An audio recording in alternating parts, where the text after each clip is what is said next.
Civil military ইন্টেলিজেন্সের মধ্যে ঘাটতি মেরে বসে থাকা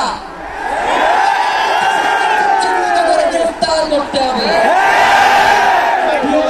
বন্ধুগণ, শরীফ ওসমান হাদীর পরিবারকে জানানো হয়, রাষ্ট্রের পক্ষ থেকে আপনাদেরকে যদি কোনো সুবিধা দরকার হয় আপনারা আমাদেরকে বলবেন।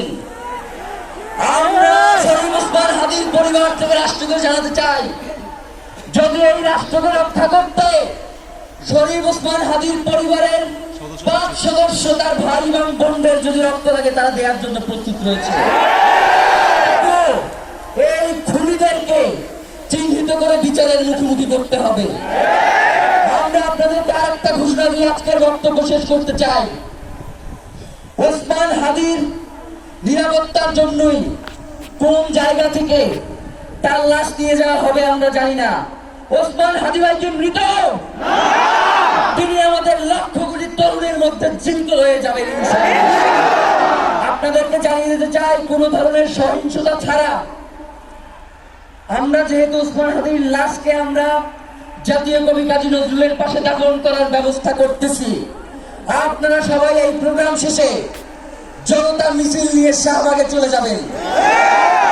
আমরা ওখানে গিয়ে আপনাদের সাথে দাফনের পরে কথা বলবো। বাংলাদেশের স্বাধীনতা সার্বভৌমত্ব থাকবে, বাংলাদেশের ইনসাফ কায়েম হবে, নয়তো আমরা বাংলাদেশের জন্য রক্ত দেওয়ার জন্য সবাই প্রস্তুত হয়েছি। এবং ইনকিলাব মঞ্চ ব্যতীত কারো কোনো প্রোপাগান্ডায় আপনারা কোনো ধরনের সহিংসতার পথ বেছে নিবেন না। আমরা ইনকিলাব মঞ্চের পক্ষ থেকে আপনাদেরকে জানাবো কখন কি ব্যবস্থা গ্রহণ করতে হবে।